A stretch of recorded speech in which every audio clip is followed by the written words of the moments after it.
Hey guys, it's Ty from GamesFromTheFront.com, and I thought I'd do a little bit of a after-action report for our latest session on the Where Eagles Dare campaign game that we've been running for the last couple weeks. We just wrapped up session 4 the other night, and that takes us through about the first day of the mission, which was September 17th, 1944. Trying something a little bit different here. I'm going to do this in video format and see how this goes. At this point, for session 4, we started off a couple of chits into the 1900 turn. The 101st Airborne and Guards Armored Division had already pulled their division activation chits.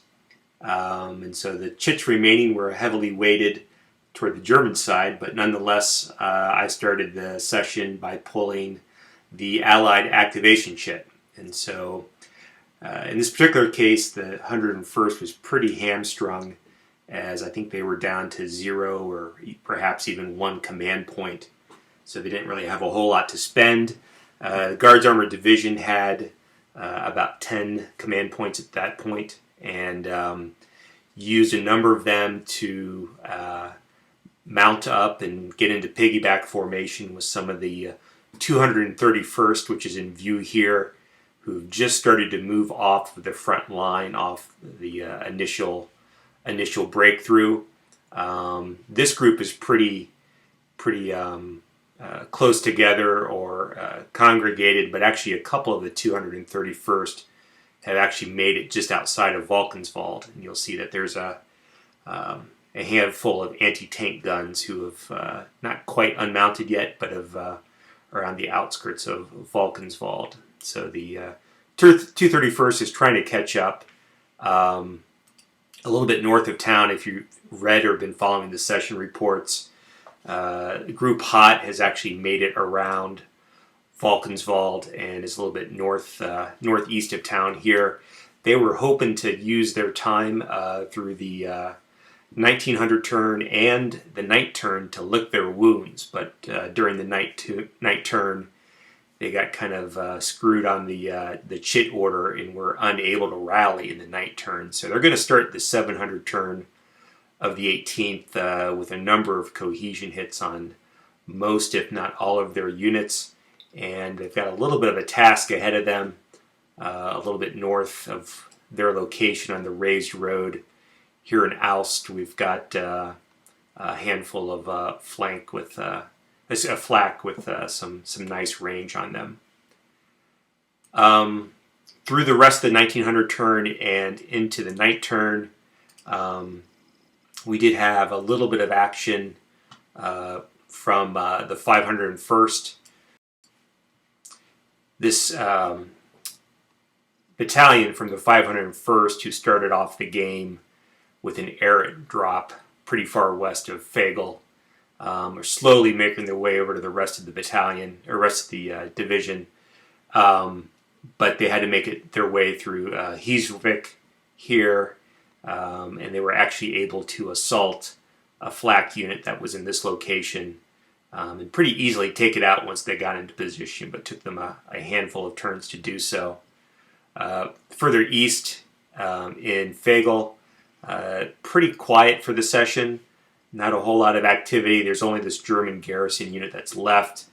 Really wasn't a lot of command points or activations for the 501st to do much here. So they pretty much shored up in these outskirts outside of Fagel, perhaps preparing for an offensive down in St. Odenroda, which is down here to the south. Still pretty quiet, still pretty far out of the action, and so the Germans have a pretty nice foothold there. Over in San, again, I think the Allies were a little bit hamstrung by the opportunities that they had in command points. Really no action around the bridge at San, but the 502nd did take a moment to approach this German unit that was sitting in the landing zone. So preparing for perhaps a second landing on the 18th. We'll see if they're able to clear that out. Most of any action just like I would say even the last session was down here around Best. The 502nd actually entered the town, or entered the village.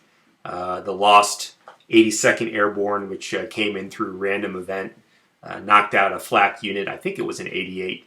Knocked out a unit there. Has really kind of limited the ability for the 59th Infantry to do much around Best and around the bridge. And speaking of which, they are slowly making their way towards Best. But the 506 has set themselves up in a nice kind of blocking position. You'll see a number of 59th Infantry units over here to the west. There was an additional company from the 506 that's listed here, or that was stationed here, positioned here, but it got taken out in an assault move. Kind of a bit of a surprise, but the Germans were aggressive and have perhaps opened up a route into Best. We'll see if they're going to get there in time before the 506 can shore up and solidify their position. Eindhoven, pretty much no activity around Eindhoven for anybody, the Allies or the Germans. Group Hot hasn't made it that far, and anybody from the 101st hasn't made it down to Eindhoven yet. And back down in Falkenswald, there was a little bit of a interesting move on the German player. They basically abandoned their defensive positions in Falkenswald and headed out east along the road, and have kind of positioned themselves between the town and if you can see there's a reinforcement hex, and so I think some units are getting ready to come in. But the units they moved out are artillery units, so I think they've got some pretty healthy range, and I think they're going to probably have to use that position to rain down some barrages on Club Route when it opens up, hopefully soon. So anyway, pretty good session. I think overall we had 5 total players. I think there were 3, perhaps 4 observers, so we still have a really healthy attendance. Pretty happy with that. And we're going to get ready for next Tuesday's session. And we'll kick that off by starting the morning of the 18th. All right, hope you enjoyed the session report. And if you're interested in joining us, look us up on gamesfromthefront.com and Facebook, and we'll get you a spot or give you an opportunity to watch us play. Thanks.